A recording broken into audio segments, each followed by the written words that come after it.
Let's see what Steve Wieting thinks. He's sitting here. He was already seeing reasons for investors to fade an aggressive Fed, and Bostic just strengthened his case. Steve is the chief investment strategist and chief economist at Citi Wealth. So what do you make of the market's reaction here and the possibility they might do a skip? Well, look, this is bad data. You had a little more inflation. You had some weakness in the labor market with the jobless claims.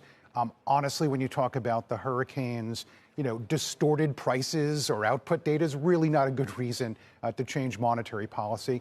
But let's look. In the year to date, output in the economy is up about 3% GDP. It's tracking data. I think the labor market is still slowing. We can have a weak reading in August, a strong reading in September. But you can see we're sub 200,000 on average in the last 12 months. And there probably is some more slowing to go. 2.4% on headline inflation.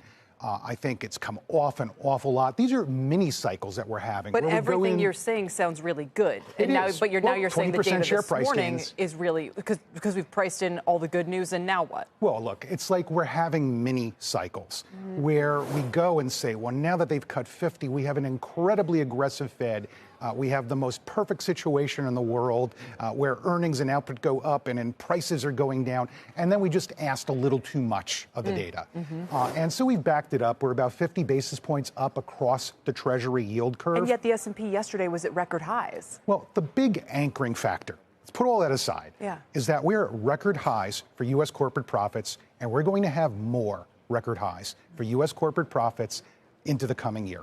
And in fact, more industries are growing their profits. We've only begun a broadening out in profit. So you would be buying any pullbacks that we have because, and again, let's back up for a second. We have a Fed member saying they'd be open to skipping a cut in November. Right. At the same time that the macro data is wobbling a little bit, but you think that wobble should be overlooked. In other words, jobless claims go up. Who knows if that's why we should focus on the fact that inflation is still sticky, and that's why they'd be open to the bad kind of pause? These are mini cycles.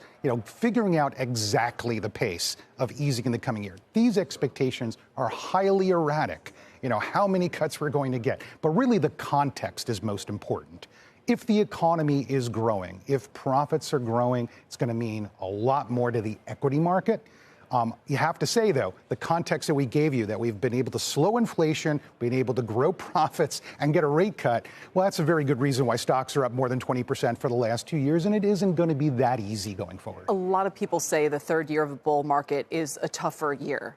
But if corporate profits are going to keep growing, that is the best news that you could have, the best reason to keep kind of maintaining exposure to the equity market. And the reason they can grow is because if we look at the year behind us, very few companies grew their profits. We did really well in the labor market. Now we're doing better on the profit front. Again, it's not V-shaped. It won't be like, a plus 40% gain, but it's going to be something. So where are the biggest opportunities that you see in the next 6 months' time or so, whether it's in the U.S., in specific sectors, or even international? So I would say that we're at an interesting juncture where knowing what U.S. policy will do, whether or not we're going to be able to continue these rate cuts, or are we going to have domestic tax cuts, tariffs, and we sway away from this easing. That's really important to non-U.S. markets. We're taking more of our risks in U.S. dollar and equity markets on a global basis because we sit at this juncture. But we have to be aware, if we're going to go down the route where we can have more rate cuts, answer will depend in part on what we're going to do on tax and spending front post-U.S. election. It will. So you think that's going to make a big difference? It's going to make a big difference to international markets. And we've seen as the two candidates, as their different prospects have evolved, the bigger effect has been outside the U.S. market. Has it really? Yes, it because has. of the impact it could have on China, for instance, with tariffs or other markets? Because China's doing so well right now. Well, China began to ease after the Federal Reserve's 50 basis points. Well, let me qualify the China is doing well right now statement. The Chinese stock market has had a good couple of weeks. Yeah. And I think you can see how fast markets can move on policy expectations, that can happen again post, the U.S. election, that once you get some clarity, things will change. We were just talking offset. We haven't had an up October in the U.S. stock market during an election year for 20 years, since 2004.